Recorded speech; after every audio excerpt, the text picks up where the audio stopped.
नमस्कार, आप देख रहे हैं मनी सेंट्रल और मैं हूं आपके साथ विशाल शर्मा। देश की अर्थव्यवस्था को मजबूत बनाने के लिए सरकार जो है हर साल हजारों करोड़ रुपए खर्च करती है, लेकिन इसी व्यवस्था के भीतर एक ऐसा सन्नाटा भी छिपा है जो चुपचाप खजाने को खाली कर रहा है।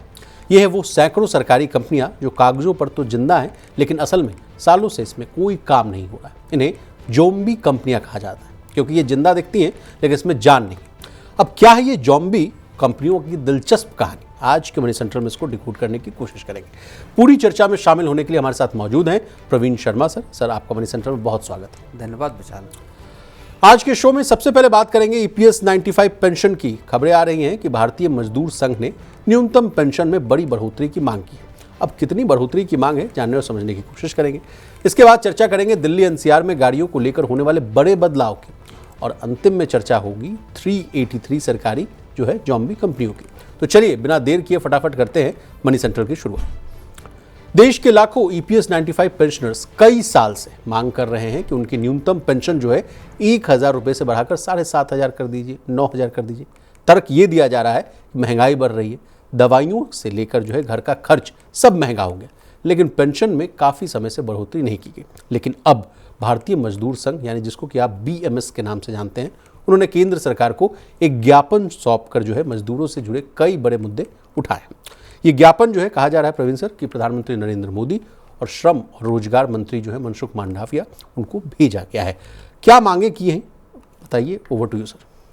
नहीं, देखिए, पहले तो ये समझ लीजिए कि भारतीय मजदूर संघ जो है वो एक तरह से सरकार से जो जुड़े हुए संगठन है, यानी राष्ट्रीय स्वयंसेवक संघ आरएसएस, उसी का एक अनुषांगिक संगठन है, उसी का एफिलिएट, और जो श्रमिकों का सबसे बड़ा संगठन भारतीय मजदूर संघ को माना जाता है जी। अब चूंकि सरकार से जुड़े हुए, सरकार के साथ काम करने वाले संगठनों से जुड़े हैं, ऐसे में भारतीय मजदूर संघ का खुद सरकार को चिट्ठी लिखना, और सरकार में भी टॉप लेवल पर प्रधानमंत्री और जो श्रम मंत्री हैं आपके मनसुख मांडवी साहब, उनको चिट्ठी लिखना बेहद एक अहम और गंभीरता वाली स्थिति पैदा करता है जी। भारतीय मजदूर संघ की दरअसल पुरी में 3 दिन की एक बैठक, एक कॉन्फ्रेंस हुई थी, जिसमें लेबर लॉस से लेकर सैलरी, पेंशन, मजदूरों की हालात और उनके कल्याण को लेकर सोशल सिक्योरिटी, तमाम मसलों पर 3 दिन लंबी गहन चर्चा हुई प्रतिनिधियों के बीच में। और उसके बाद एक मेमोरेंडम तैयार किया गया। इस मेमोरेंडम को सरकार को भेजा गया है, और इसमें तमाम जो डिमांड जो हैं वो की गई हैं।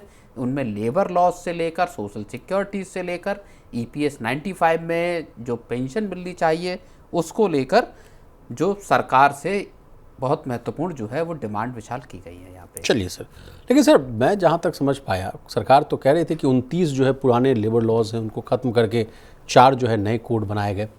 उस समय तर्क दिया गया कि गिग वर्कर्स को भी इंक्लूड किया गया, इकोनॉमी में अच्छा इम्पैक्ट पड़ेगा। क्यों नाराज़गी है इन लोगों में?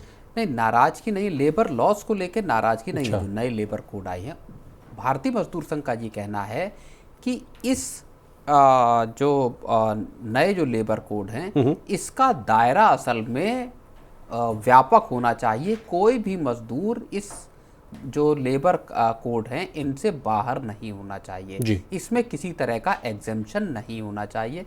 जितने तरह के मजदूर हैं, ऑर्गेनाइज्ड और अनऑर्गेनाइज्ड तरह के, सभी मजदूरों को इसमें, श्रमिकों को, कर्मचारियों को इसमें शामिल किया जाना चाहिए। तो ये लेबर कोड से जुड़ी हुई मांग है। एक मांग ईपीएफ को लेके है कि आपका जो सीलिंग वाली बात है, जिसको लेके हमने कई बार डिस्कस किया कि साहब, सुप्रीम कोर्ट का भी सरकार को निर्देश किया कि जो सैलरी की, जो मिनिमम सैलरी की जो सीलिंग है ईपीएफ को लेके, वो जो है 15,000 अभी है, उसको बढ़ाकर 30,000 करने की मांग भारतीय मजदूर संघ ने की है। ईएसआईसी में इस सीलिंग को बढ़ाकर 42,000 करने की मांग की है। और सबसे बड़ी और महत्वपूर्ण मांग विशाल इसमें यह है, जिसको लेके लगातार मांग चली आ रही, हम लोगों ने भी कई बार इस मसले को उठाया है कि अभी जो ईपीएस 95 के तहत जो अधिकतम पेंशन जो है, जो न्यूनतम पेंशन जो है गारंटीड, वो 1,000 रुपये की है, उसको बढ़ाकर 7,500 किया जाए। और एक और इसके साथ उन्होंने बड़ी मांग की है, जो अब तक किसी ने नहीं की, कि इसमें जो डियरनेस अलाउंस है या महंगाई भत्ता भी इसमें साथ में जोड़ा जाए।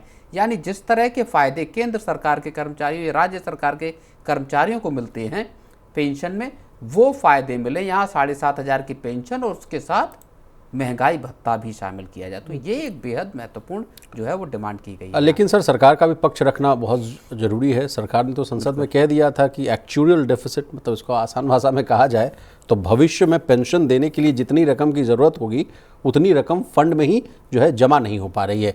सरकार का तर्क है कि अभी जो 1,000 रुपये की जो मिनिमम पेंशन हम दे रहे हैं उसी को जो है केंद्रीय बजट से जो है मिलने वाली सपोर्ट है जो उसके बदौलत दी जा रही है, और आप कह रहे हैं कि इसको 750 गुना कर दें, 900 गुना कर दिया जाए। तो संभव है बॉस, या कितना भी प्रेशर हो? संभव बिल्कुल है। सरकार अगर चाहे तो संभव कर सकती है। सरकार बाकी के तमाम विभागों, तमाम तरह के कामकाज पर दुनिया का पैसा खर्च करती है। हम लोग कल डिस्कस कर रहे थे कि BSNL पर ही 3,20,000 करोड़ रुपए के हाल के वक्त में ही जो रिवाइवल के पैकेज हैं वो दिए गए हैं। 89,000 करोड़, 1,60,000 करोड़, इस तरह के पैकेज दिए जाते हैं। जब आप एक इस तरह के ऑर्गेनाइजेशन को इतना बड़ा फंड दे सकते हैं तो क्या सरकार अपने खजाने से पैसा, जो कि लाखों करोड़ों जो असंगठित क्षेत्र के जो कामगार हैं, कर्मचारी हैं, मजदूर हैं, उनको कवर करता है, तो वहाँ भी सरकार और अल्टीमेटली जो वर्कर्स के वेलफेयर की या वेलफेयर स्टेट की जो बात कही जाती है, कल्पना की जाती है, उसमें आप सरकारी क्षेत्र के कर्मचारी, और ये बात देखिए कल भी हम लोगों ने डिस्कस की थी जहाँ पे सरकार ने खुद इस बात का सवाल पूछा है कि साहब आपको जो फिटमेंट फैक्टर दिया जा रहा है उसका उद्देश्य क्या हो, या दो सरकारी क्षेत्र और प्राइवेट क्षेत्र की नौकरियों के बीच में तुलना सुविधाओं और सैलरी के हिसाब से किस तरह से की जाए।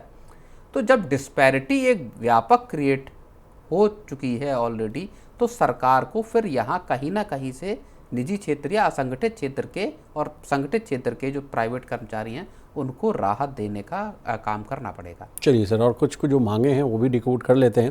कहा जा रहा है कि अस्थायी और जो है ठेका पर काम करने वाले जो कर्मचारी हैं, यानी जो कॉन्ट्रैक्चुअल बेसिस पर हैं, उनको स्थायी करने की मांग कही जा रही है। कहा जा रहा है कि सामान्य भर्तियों पर जो लगी हुई है रोक, उसको जो है बहुत जल्द से जल्द हटाइए। और इसके अलावा सर BSNL और MTNL के कर्मचारियों के लिए भी जो है वेतन संशोधन की भी बात कही गई है। तो तमाम तरह की बात है, और प्रदर्शन की जो चेतावनी जो देखने को हम लोग को मिला ही था सर, 25 फरवरी को जो प्रदर्शन था देशव्यापी, तो वहाँ भी जो आउटकम देखने को मिला। लेकिन सर एक लास्ट सवाल मैं आपसे पूछना चाहूँगा कि ज्ञापन बड़ा सुनने को मिल रहा है सर। हर कोई मेमोरेंडम जो है सरकार के पास भेज रहा है, चाहे 8वें वेतन आयोग को लेकर जो है कर्मचारी संगठन हो, चाहे मजदूर संगठन के लोग हों। क्या देखा देखी भी हो रही है क्या कि वहाँ के लोग दे रहे हैं तो हम भी अपने मांग को दे दें, तुरंत एड्रेस हो जाएगा? नहीं, देखा देखी का मसला कम है, मसला बहुत महत्वपूर्ण इस वजह से विशाल है। इसको समझना हमारे लिए इसलिए भी ज़रूरी है कि भारत असल में एक तेज़ी से उभरती हुई अर्थव्यवस्था है। और पिछले 10-11 साल में पूरी की पूरी इकोनॉमी का भी स्वरूप बदला है, जिसकी वजह से सरकार ने GDP को जो नापने तोलने का तरीका है उसको भी बदल दिया, सीरीज को पूरी बदल 11-12 की जगह पे 22-23 का सीरीज को लेकर सरकार आई है GDP के नंबर्स में और इन्फ्लेशन में भी। 2047 तक सरकार देश को विकसित भारत बनाना चाहती है। अब आप यहाँ पे अगर देखेंगे कि जो 35 साल से कम उम्र के जो लोग हैं उनकी आबादी जो है वो 65% है इस देश में। डेमोग्राफिक डिविडेंड, तो डेमोग्राफिक डिविडेंड है, एस्पिरेशनल आबादी है। तो यहाँ पे, और देखिए सरकारी क्षेत्र में जाने वाले जो कर्मचारी हैं उनकी तादाद सीमित है। ऐसा तो है नहीं कि पूरा जो करोड़ों लोगों का वर्कफोर्स का पूल है वो सबका सब सरकार अपने यहाँ खपा लेगी। तो बड़ी तादाद ऐसे लोगों की है जो निजी सेक्टर में या काम कर रहे हैं, चाहे संगठित फॉर्म में हो, चाहे जो उसके असंगठित उसमें कामगार हों, गिग वर्कर्स हों। तो इन सब की फिर समस्याओं को दूर करना, इस बड़ी आबादी की जो के कल्याण का काम करना अंत में फिर सरकार के हाथ में आ जाता है, क्योंकि देश की ग्रोथ को एक बड़ा जो योगदान है वो इस आबादी से मिल रहा। महिलाएं हैं, पुरुष हैं, दिहाड़ी मजदूर हैं, कृषक हैं। तो इन सबके फिर कल्याण के लिए दरअसल सरकार को काम करना पड़ेगा, और भारतीय मजदूर संघों या तमाम जो दूसरे संगठन हैं जो अपनी आवाज़ उठा रहे हैं, सरकार को जाहिर तौर पर आपको अपना मेमोरेंडम देना पड़ेगा। सरकार की पॉलिसीज़ में बदलाव आखिर इसी तरह से होते हैं। विशाल, चलिए सर आगे बढ़ते हैं। देखिए, दिल्ली NCR की हवा जो है साल दर साल जो है जहरीली होती जा रही है। सर्दियों में स्मॉग की चादर आप देखते होंगे, स्कूल बंद हो जाते हैं, कंस्ट्रक्शंस के काम जो है वो रोक दिए जाते हैं, लोगों की सेहत पर जो है सीधा असर पड़ रहा है। ऐसे में राजधानी में बढ़ते प्रदूषण के बीच एक ऐसा प्रस्ताव सामने आया है जो ऑटो सेक्टर, गैस कंपनियां और लाखों वाहन मालिकों के लिए जो है गेम चेंजर साबित हो सकता है। Commission for air quality management की एक एक्सपर्ट कमेटी ने सिफारिश की है कि 2030 तक दिल्ली एनसीआर में केवल इलेक्ट्रिक कारों का ही रजिस्ट्रेशन हो। रिपोर्ट के मुताबिक सर कहा गया कि सर्दियों में PM 2.5 जो प्रदूषण का जो एमिशन का सबसे बड़ा जो है इंडिकेटर है, उसमें कहा जा रहा है कि करीब 23% हिस्सा यानी जो कंट्रीब्यूट कर रहा है लोग, वो ट्रांसपोर्ट सेक्टर से हो रहा है, जिससे गाड़ियों पर जो है सख्ती की जरूरत बताई जा रही है। कैसे देख रहे हैं इस खबर को सर, और इसके तमाम एंगल्स हैं? मैंने इसलिए गेम चेंजर बताया कि किसी के लिए अच्छा है, कंपनियों के लिए अच्छा हो सकता है, लेकिन हमारे आपके जैसे जो गाड़ी चलाने वाले लोग हैं उनके लिए बुरा हो सकता है। तो क्या है ये पूरी कहानी, दोनों साइड की स्टोरी आप बताइए। नहीं, देखिए CAQM जो commission on air quality management की जो एक सेलेक्ट कमेटी है, उसकी बैठक भी दरअसल आज है, और उसमें ये मामला बताया जा रहा है कि कई बड़े जो है वो प्रस्ताव जो है एक्सपर्ट कमेटी की तरफ से दिए जा सकते हैं, जिनमें 2 प्रस्ताव बहुत महत्वपूर्ण हैं। एक प्रस्ताव ये है कि 2030 तक जो दिल्ली एनसीआर में जो गाड़ियाँ रजिस्टर्ड हों, वो सारी की सारी गाड़ियाँ जो है वो EV हों, बिना किसी EV गाड़ी को रजिस्ट्रेशन ना करने दिया जाए। एक बड़ा प्रस्ताव ये है। दूसरा प्रस्ताव जो है वो ये है कि 1 अप्रैल 2027 से दिल्ली एनसीआर में जो टैक्सी चलती हैं, जो कैब चलती हैं, वो सिर्फ़ और सिर्फ जो है वो EV वाली कैब वो हों, इलेक्ट्रिक व्हीकल हों, उसमें पेट्रोल, डीजल, CNG इन सबको बाहर कर दिया जाए। ये 2 ऐसे प्रस्ताव हैं जो कि बहुत बड़ा असर जो है वो पैदा कर सकते हैं आम लोगों की, आम जो लोग हैं उनके रोजगार पर भी और उनकी विशाल ज़िंदगी पर भी। पहले रोजगार वाले पॉइंट को समझाइए, कैसे अफेक्ट करेगा सर? देखिए, रोजगार वाला जिसमें टैक्सी चालक शामिल हैं, लाखों ऐसे ड्राइवर हैं जो अपनी गाड़ियों के साथ, ओला के साथ, उबर के साथ, मैं लास्ट नंबर देख रहा था तो लगभग 1.5 लाख से ऊपर का नंबर आ रहा था इनका। हालांकि उसमें वो नंबर शामिल नहीं है जो दूसरे, मान लीजिए इलाके किसी दूसरे शहर से, कस्बे से में जहां रजिस्टर्ड गाड़ियां हैं टैक्सी में, और उनको लाकर वो दिल्ली एनसीआर में चला रहे हैं। अगर उस नंबर को आप जोड़ेंगे तो बहुत बड़ा नंबर विशाल बैठेगा जी। अब इसमें क्या है कि आज जो बैठक है उसमें ओला, उबर जैसे जो राइड, जो हेलिंग कंपनियां हैं, जो एग्रीगेटर हैं, कैब एग्रीगेटर्स हैं, इनको इनवाइट नहीं किया गया।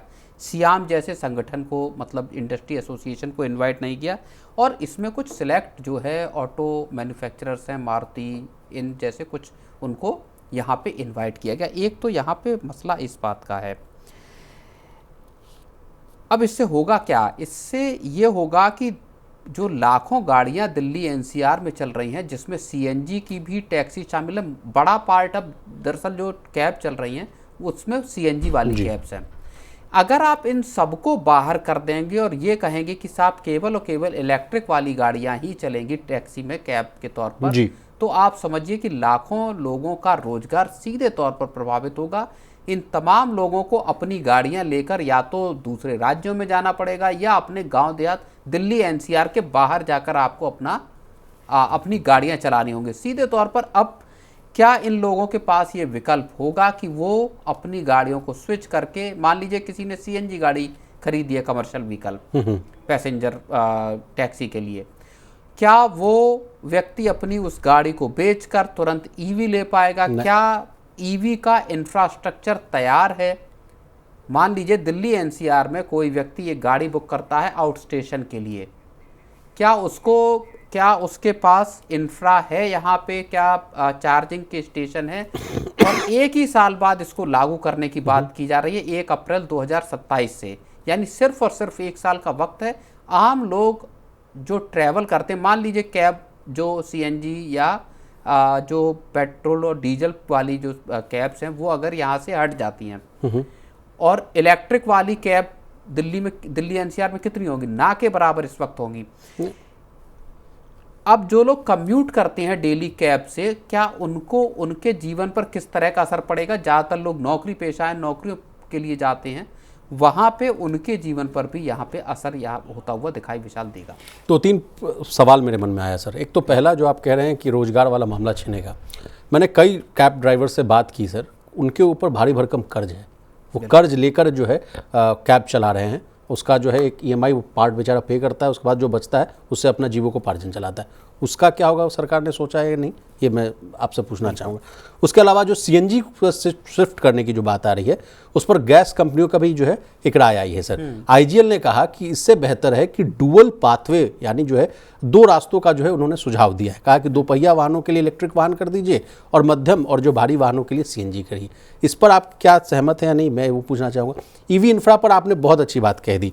और तीसरा एक बड़ा अहम सवाल ही बॉस, अभी तो कैब के प्राइसेस अगर आप देख लीजिए तो एक मध्यम वर्गीय परिवार को पे करने में थोड़ा लगता है कि अरे भाई महंगा लग रहा है, लेकिन अगर वो कैब्स जब ईवी पर चलने लगेंगी तो मुझे लगता है कि इंफ्रा का कॉस्ट बढ़ेगा, गाड़ी की कीमत बढ़ेगी, तो मुझे लगता है कि प्राइसिंग भी बढ़ेगी, तो वो भी मार जो है मिडिल क्लास पर पड़ने वाली है। तीनों बातों को समराइज करिए। नहीं, ईएमआई की जहाँ तक आपने बात की, कर्ज की बात की, बिल्कुल ये बात सत्य है कि मुझे लगता है, आंकड़े नहीं है मेरे पास, लेकिन 100 में से 90 गाड़ियाँ ऐसी होंगी जो ईएमआई पर आधारित होंगी, दिल्ली एनसीआर में चलने वाले कैब्स। अब जाहिर तौर पर इनको का जब कामकाज, और चूंकि दूसरे इलाकों से भी लोग आकर अपनी जो रजिस्टर्ड गाड़ियां हैं कमर्शियल नंबर प्लेट वाली, उनको लाकर दिल्ली एनसीआर में चला रहे हैं, इसका मतलब ये है कि छोटे शहरों में अभी भी अगर आप कैब वहाँ धंधा नहीं है तो उतना वहाँ पे स्कोप नहीं है जहाँ पे आपकी कमाई निकल आए। इसीलिए लोग यहाँ से 300-400 किलोमीटर दूर तक के लोग भी यहाँ पे दिल्ली एनसीआर में अपनी कैब चला रहे हैं और जीविकोपार्जन का साधन है वो। तो ऐसे लोग कहाँ जाएंगे, ईएमआई कैसे चुकाएंगे? क्या एक ये बड़ा फाइनेंशियल या इस तरह का एक क्राइसिस नहीं होगा? क्या बैंकों के लिए डिफ़ॉल्ट इस तरह के, जब लाखों लोगों की अगर आप गाड़ियाँ उनसे काम करने का अधिकार छीना जाएगा तो वो किस तरह से इन किस्तों को भर पाएंगे? ये बड़ा सवाल है। दूसरी बात जो आईजीएल वाली बात कही, ये एक मॉडल वर्केबल हो सकता है जहाँ पे कि आप इस बात को कहें कि सीएनजी के जो व्हीकल हैं उनको जो है यहाँ पे जो हैवी और मीडियम व्हीकल हैं इनको यहाँ चलाने की इजाज़त दी जाए। उन्होंने ये भी कहा है कि डीजल व्हीकल्स को जो है सीएनजी में कन्वर्ट किया जाए। अब देखिए सीएनजी, इसका मेरा ये मानना है कि जो भी आप ईवी पे ट्रांजिशन करना चाहते हैं, सरकार चाहती है क्लीन एनर्जी, एक तो क्या व्हीकुलर जो एमिशन है क्या वो इतना ज़्यादा है कि उसकी वजह से पूरा एयर का पोल्यूशन ख़राब हो रहा है? इस बारे में क्या स्टडीज़ हैं? इस सब चीज़ों को सरकार को पहले तो नापतोल करनी होगी विशाल। लेकिन इस रिपोर्ट में कहा जा रहा है सर कि 23% जो हिस्सेदारी ट्रांसपोर्ट सेक्टर से आ रही है, PM 2.5 जो है पार्टिकुलेट मेटिकुलेट जो बोला जाता है 2.5 उसमें। नहीं, ये बात, हाँ ये बात सही है कि 23% के आसपास है, लेकिन 23% की अगर ये है तो उस पर डिपेंडेंट कितने लोग हैं ये भी तो देखना होगा। आप देखिए कितनी बड़ी आबादी, या तो आप फिर गाड़ियां चलाना बंद कर दीजिए अगर आप 23% को पूरा खत्म करना चाहते हैं। और उसी लिए एक ये बात कही गई है जीरो टेल पाइप एमिशन की, ZTE की, कि ऐसी गाड़ियां यहाँ दिल्ली एनसीआर में चलाइए जिनसे बिल्कुल जो टेल पाइप से जो एमिशन होता है वो बिल्कुल जीरो रहे। तो हर व्यक्ति के लिए आप जो ईवी खरीदने की मजबूरी पैदा कर रहे हैं। जिन लोगों ने हाल के सालों में खरीदी है वो अपनी गाड़ियाँ कहाँ लेके जाएंगे? कल को अगर इस तरह की पॉलिसी आ रही, कल को आप 2030-31 में इस बात की पॉलिसी लेकर आएंगे कि नहीं साहब, हम दिल्ली एनसीआर में किसी भी तरह की पेट्रोल, डीजल, सीएनजी किसी तरह के व्हीकल को नहीं चलने देंगे, केवल और केवल ईवी चलेगी। आज जिस व्यक्ति ने 10-12 लाख, 15 लाख या 20 लाख इन्वेस्ट किए हैं गाड़ी खरीदने में अपने आवाजाही के लिए, उस व्यक्ति के पास क्या ऑप्शन होगा ऐसी स्थिति में कि वो उस गाड़ी को निकाले और फिर ईवी ले? और अगर ईवी ले, मान लीजिए कोई व्यक्ति ईवी ले, आज ईवी खरीदने में सबसे बड़ा संकट इस बात का है कि अगर आप 400 किलोमीटर, 350 किलोमीटर जाना चाहते हैं तो आपके लिए एक सिरदर्द इस बात का होगा कि मेरी गाड़ी जहां मैं जाना चाहता हूं वहां पहुंच पाएगी कि नहीं, जहां पहुंच जाएगी वहां क्या उसको चार्जिंग स्टेशन मिलेगा या नहीं, और वापस फिर मैं कैसे आऊँगा? तो जो लोग 500, 600, 700 किलोमीटर चले जाते, इतने बड़े बड़े सरकार ने हाईवे बनाए हैं, उन पर अभी चार्जिंग इंफ्रा ना के बराबर है। चलिए सर, आपकी बातों को और मैं जोड़ रहा हूँ, कार कंपनियों क्यों चिंतित हैं इस पॉइंट से भी। देखिए दिल्ली में अभी पर्याप्त जो है कहा जा रहा है कि चार्जिंग स्टेशन नहीं है, बिजली ग्रिड की जो क्षमता है वो बड़ी सीमित है। आम लोगों के लिए जो है ईवी खरीदने के लिए फाइनेंस और लोन की जो फैसिलिटी पूरी तरह तैयार नहीं है। सिर्फ 4 साल में ही पूरी तरह ईवी पर जाना मतलब इनका कहना है कि व्यवहारिक ही नहीं है बॉस। और दूसरा तर्क ये भी है सर कि जो हम लोग जीएसटी बचत महोत्सव वाली कहानी कर रहे थे उस समय तो यही पाए ना कि अब जो अंतर है ईवी वर्सेस पेट्रोल गाड़ियों की, वो भी अब जो है अब बहुत ज़्यादा होती हुई दिख रही है। तो लोग अब क्यों ही कर दें ईवी को? डेफिनेटली जो इलेक्ट्रिक व्हीकल हैं उनके प्राइसेस अभी भी बहुत बड़ा गैप है। नॉर्मल अगर आप पेट्रोल या डीजल व्हीकल के मुकाबले देखेंगे तो दाम बहुत ज़्यादा हैं। इतना बर्डन पहले से ही अफोर्डेबिलिटी को देखने वाला जो बाज़ार है या फर्स्ट टाइम जो बायर हैं जिनको लेके छोटी कारें खरीदने को लेके एक बड़ा संकट हमने देखा कि पूरा का पूरा जो ऑटो सेक्टर है वो स्लंप में दिखाई दिया। 1-1.5 साल पूरा ऐसा माहौल दिखाई दिया। क्या उनके पास अब ऐसी ताकत होगी कि वो ईवी खरीद पाएँ? तो बहुत सारे स्ट्रक्चरल दरअसल प्रॉब्लम है। सरकार को CAQM या और जो तमाम स्टेक होल्डर्स हैं, पॉलिसी मेकर जो हैं, उनको इन सब तमाम बिंदुओं पर विचार करके ही किसी पॉलिसी का निर्माण करना होगा। विशाल जी, एक लास्ट मैं आपसे सवाल पूछना चाहूँगा सर, क्योंकि अब गाड़ियों की बात हो रही है तो ये भी खबर आ रही है कि 1 अप्रैल से जो है 20% जो है इथेनॉल मिक्स पेट्रोल जो है उसको अनिवार्य कर दिया गया है।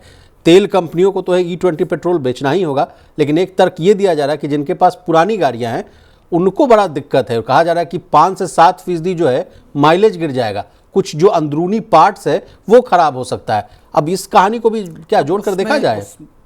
बिल्कुल, उसमें देखिए इस चीज़ को लेके बहस पिछले साल खूब रही। E20 को लेके बहस खूब रही।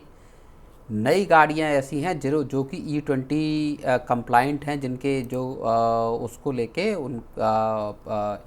उनके कॉन्फ़िगरेशन इस तरह के हैं जहाँ पे कि E20 पेट्रोल को के हिसाब के उनके इंजन बने हुए हैं। बाकी जो पुरानी गाड़ियां हैं उनके लिए ये बड़ी दिक्कत है। क्या माइलेज कम मिलेगा, क्या इंजन के पार्ट ख़राब होंगे, उन सब मुश्किलों को सरकार ने एक तरफा तौर पर उसको अनिवार्य बना दिया है। मुझे लगता है कि ऑटो सेक्टर से जुड़ी पॉलिसीज़ में जिस तरह के बदलाव किए जा रहे हैं उसमें आम लोगों का एक तरफा मुझे लगता है एक तरह से डिसीजन लिए जा रहे हैं, जहाँ पे कि साहब चाहे पोल्यूशन का मामला हो कि साहब बिजली वाली गाड़ी आपको लेनी ही लेनी है। ये सब चीज़ें ऐसी हैं जिसमें आम लोगों को क्या सोच है, वो क्या चाहते हैं, किस तरह से उनके घर के बजट पर असर ना हो, इन तमाम फैक्टर्स का ख्याल रखा नहीं जा रहा। चलिए सर आगे बढ़ते हैं। देखिए, देश में जब भी सरकारी खर्च और विकास की बात होती है तो उम्मीद की जाती है कि हर रुपया जो है जनता की भलाई में लगेगा, लेकिन इसी सिस्टम के भीतर एक ऐसा सच भी छिपा है जो चौंकाने वाला है। सैकड़ों सरकारी कंपनियां जो हैं सालों से बंद पड़ी हुई, कोई प्रोडक्शन नहीं हो रही, कोई सर्विसेज नहीं दी जा रही, फिर भी सरकारी रिकॉर्ड में ये कंपनियां जो है जिंदा है और टैक्स पेयर्स के पैसे से उनका खर्च जो है चलता जा रहा है। प्रवीण सर, हाल में ही आई 16th पे कमीशन जो है वित्त आयोग की रिपोर्ट है, उनमें जो है एक टर्म यूज़ किया गया, जॉम्बी कंपनियां। कहा गया कि इन जॉम्बी कंपनियों के नेटवर्क पर बड़ा सवाल खड़ा कर दिया। उस रिपोर्ट में कहा गया, रिपोर्ट के मुताबिक कहा गया कि देश में आपको क्या लग रहा होगा कि 5 होंगी, 10 होंगी, 15, 100 होंगी, 383 सरकारी कंपनियां ऐसी हैं बॉस जो एकदम निष्क्रिय हैं, लेकिन इनमें जो है हजारों करोड़ रुपया फंसा हुआ है।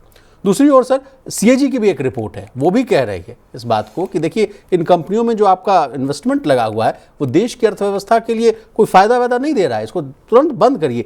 कल जो हम लोगों ने जो सीरीज़ की शुरुआत की BSNL की कहानी से, ये तो उससे भी ज़्यादा शॉकिंग खबर है सर कि मतलब ऐसी कंपनियाँ, सरकारी कंपनियाँ 383। Over to you. नहीं, बिल्कुल, देश की जो टोटल PSUs हैं, सरकारी कंपनियां जितनी हैं उनका 18% कंपनियां ऐसी हैं, और जो नंबर में अगर हम देखेंगे तो 383 कंपनियां सरकारी ऐसी बैठती हैं जो घोस्ट कंपनियां, जॉम्बी कंपनियां जिनको कह लीजिए, उस शक्ल में हैं, जो इनएक्टिव हैं लेकिन कागजों पर हैं, लीगली जो काम कर रही हैं, जो दिखाई देती, लेकिन उनका वास्तविकता में काम कुछ नहीं है। एकदम से इनएक्टिव पड़ी हुई ये कंपनियां हैं जिनमें स्टाफ है, जिनमें लोग हैं, जिनमें लॉसेज हैं, सरकार का जिनको लेके वित्तीय बोझ है हज़ारों करोड़ का, जिन पे हज़ारों करोड़ का कर्ज है, लेकिन सरकार उनको क्यों ढोने को विवश है, ये एक बड़ा सवाल है विशाल यहाँ पे। चलिए सर, अब किन राज्यों में जो है ज़्यादा समस्या है इसको समझ लेते हैं। देखिए, कहा जा रहा है कि महाराष्ट्र और उत्तर प्रदेश में लगभग 60 बंद कंपनियां हैं जिनमें 5,700 करोड़ रुपए फंसे हुए हैं। दूसरे नंबर पर बिहार है, 39 कंपनियां हैं और 790 करोड़ जो है वो अटका हुआ है। पश्चिम बंगाल में 19 कंपनियां हैं, 1,100 करोड़ रुपए का कर्ज है और 3,000 करोड़ रुपए का घाटा है। अलग अलग कहानियां बॉस। और असम में तो कहा जा रहा है कि 3 कंपनियां तो लापता हैं, उनका रिकॉर्ड तक भी नहीं है। और ये सारी बात मैं जो है टाइम्स ऑफ इंडिया की जो रिपोर्ट है उसके आधार पर मैं कह रहा हूँ। मतलब आसाम की तो घटना देखिए ना सर, लापता हैं कंपनियाँ, लापतागंज सुना था, कंपनियाँ लापता हैं। नहीं, बिल्कुल ये सच्चाई है, बड़ी स्ट्राइकिंग और शॉकिंग सच्चाई है इस बात को लेके कि आज़ादी के वक्त असल में देश में जब कंपनियां नहीं थी, पूरे देश की इकोनॉमी को खड़ा करना था, तब इस बात की सोच लेकर चला गया कि सरकारी सेक्टर को आगे आना होगा, सरकार को आगे आना होगा और तमाम जो क्रिटिकल सेक्टर हैं, इम्पोर्टेंट सेक्टर हैं, वहाँ पर अपनी कंपनियाँ, सरकार के स्वामित्व वाली कंपनियाँ खोलनी होंगी। और तब इन तमाम कंपनियों की नींव रखी गई, जिनमें से आज बहुत सारी कंपनियां ऐसी हैं जो बहुत बेहतरीन प्रदर्शन कर रही हैं, बहुत महत्वपूर्ण या क्रिटिकल सेक्टर्स में वो मौजूद हैं। चाहे आप डिफेंस को ले लीजिए या आप इसका कम्युनिकेशन सेक्टर को ले लीजिए, तमाम सेक्टर ऐसे हैं जहां सरकारी कंपनी, एनर्जी सेक्टर को ले लीजिए, तो वो मौजूद हैं। लेकिन उसके साथ ही साथ सैकड़ों कंपनियां ऐसी हुई जो बाद में धीरे धीरे मरती चली गईं और आखिर अंत में आकर उनमें नामचारे के लिए केवल रजिस्ट्रेशन के तौर पर कंपनी हैं जिन पे कर्ज है और कर्ज चुकाने की मजबूरी सरकार की है। लीगल इश्यूज फंसे हुए हैं इनमें, टर्नओवर जीरो है, ऐसे कानूनी मुकदमे हैं जिनकी वजह से कंपनियां बंद नहीं की जा पा रही हैं। लगभग 10-12 हज़ार करोड़ रुपए का इन कंपनियों पर विशाल कर्ज जान पड़ता है, जैसा 790 करोड़ रुपए बिहार की कंपनियों पर बताया, वेस्ट बंगाल की कंपनियों पे 1100 करोड़ रुपए का कर्ज है जी। तो कर्ज से दबी हुई है, सरकार को अपनी तरफ से पूंजी लगानी पड़ रही है, ना इनका रिवाइवल हो पा रहा है, ना इनको सरकार बंद कर पा रही है। तो एक ऐसी स्थिति है जहां एक तरह से हड्डी गले में अटकी हुई है, ना आप निगल पा रहे हैं उसको, ना उगल पा रहे हैं। तो ये एक बड़ा, और सरकार को देखिए यहाँ इन चीज़ों पे फैसला लेना पड़ेगा। कई राज्य ऐसे हैं जिन्होंने कंपनियों को बंद करने की कोशिश की लेकिन वो उनको बंद नहीं कर पाए। केंद्र सरकार की तमाम कंपनियां केंद्र सरकार ने बंद की, लेकिन अभी भी ये तादाद लंबी चौड़ी है विशाल। नहीं सर, मैं कई खबरें सुनता रहा कि जब प्रधानमंत्री मोदी साहब कहते थे कि देखिए बहुत पुराने कानून हैं, उनको हमने जो है वो ख़त्म कर दिया है, ऐसे कई स्टेप्स लिए गए। तो क्या अब अगली जो चोट है यहाँ नहीं होनी चाहिए? देखिए कुछ और बड़े उदाहरण है बहुत। बिहार राज्य वन विकास निगम, जिसका फुल फॉर्म है BSFDCL, कहा जा रहा है कि 20 साल से बंद पड़ा हुआ है, लेकिन संपत्ति विवाद के मामला है, वो मामला अटका हुआ है। सेतु समुद्रम कॉरपोरेशन लिमिटेड 2004 में बनी, लेकिन आज तक पूरी तरह से शुरू भी नहीं हो पाई है, लेकिन इसको आवंटन सब मिल रहा है। नेशनल टेक्सटाइल कॉरपोरेशन NTC ने बंद मिलों के कर्मचारियों को काम न होने के बावजूद करोड़ों रुपए का वेतन दे दिया। अरे काम हो ही नहीं रहा है, आप वेतन देते जा रहे हैं, मतलब मोटी मलाई वाला मामला है सर यहाँ। ये समस्या जाहिर तौर पे गंभीर है, मुश्किल है।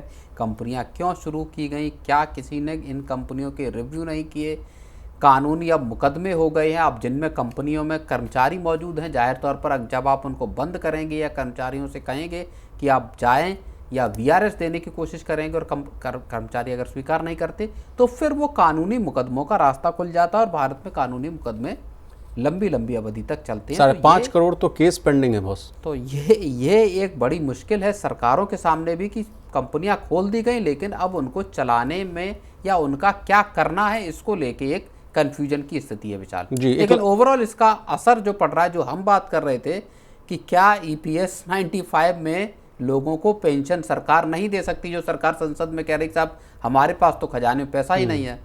तो इस तरह की मैनेजमेंट ठीक नहीं है, घोस्ट कंपनियां जो हैं जिनमें हजारों करोड़ रुपए फंसे हैं और आपको उन कर्मचारियों को पैसे देने पड़ रहे हैं, तो जब ये इस तरह की मिसमैनेजमेंट क्यों होता है, किस तरह से होता है, ये सवाल बहुत सारे ऐसे हैं जो यहाँ पे पैदा हो जाते हैं। लेकिन Praveen sir, class two comment मैं करना चाहूँगा, जिस बहुत सारी मुद्दों पर जो हम लोग कहते हैं कि विदेश का थोड़ा सा रुख कर लीजिए, विदेशों से देखिए क्या किया जा रहा नहीं किया जा रहा है। तो अगर इस मामले को भी अगर हम लोग जो विदेश से तुलना करें तो स्वीडन, नॉर्वे, फिनलैंड जैसे देशों में अगर घाटे वाली कोई सरकारी कंपनी होती है, वहाँ की मैं बात कर रहा हूँ, तो उसके बाद तो जल्दी उसमें सुधार कर दिया जाता है या उसको बंद कर दिया जाता है। तो उससे भी सीख लेनी चाहिए। यहाँ तो लंबे समय तक फाइलें दबी रहती हैं, यहाँ किसी को सुध नहीं होती फिर कि आप किस तरह से इनमें काम चल रहा है, इन चीज़ों का क्या करना है। इतना ना तो फुर्सत है सरकारी कर्मचारियों को, फिर बात वही आ जाती सरकारी अफसरों को, ना किसी को इतना आप कहें कि डेडिकेशन है कि वो उन चीज़ों को देखें और दुरुस्त करने की कोशिश करें। एक सिस्टम बना हुआ है, उसमें लोग आते हैं, अधिकारी आते हैं, रिटायर होकर चले जाते हैं, चीज़ें वैसी की वैसी बनी रहती हैं। जैसा और मैं बता रहा हूं कि बीएसएनएल की अगर आप दिल्ली के बॉर्डर के पास का ही अगर आप एक दफ्तर को देख लीजिए तो उसकी हालत देखकर आपको समझ में आ जाएगी कि कितना मिसमैनेजमेंट, ग्रॉस मिसमैनेजमेंट यहाँ पे नज़र आता है। जबकि आप समझिए कि दिल्ली से लगे हुए हैं, आपकी राजधानी है जहाँ आपके टेलीकॉम मिनिस्टर बैठते हैं, उसके पास की जगहों पे के अगर आप बीएसएनएल के दफ्तरों को, देश भर के आप दफ्तरों को देख लीजिए। कभी बहुत आलीशान दफ्तर बनाए गए थे बीएसएनएल के, शानदार दफ्तर बने थे, उसमें बड़े बड़े अधिकारी इनके बैठा करते थे, लेकिन खत्म हो गए। किसी ने सुध नहीं ली जब ये कंपनियां धीरे धीरे मरती जा रही थी कि अब इनको रिवाइव किया जाए, क्या स्ट्रेटजी होनी चाहिए, कैसे रिवाइव इनको किया जा सकता है। चलिए, उम्मीद करेंगे कि सरकार की जो है नज़र इस सवाल पर, इस जो है सेक्टर पर जाए। तो प्रवीण सर, आज के शो में बस इतना ही। आपका बहुत शुक्रिया, आपने कीमती समय निकाला, तमाम विषय को बहुत ही आसान भाषा में विस्तार से समझाने की कोशिश की। तो आज के मनी सेंटर में बस इतना ही। इसी तरह देश, दुनिया और बिजनेस जगत से जुड़ी तमाम ताज़ा तरीन खबरों के लिए बने रहिए हमारे साथ और देखते रहिए मनी 9।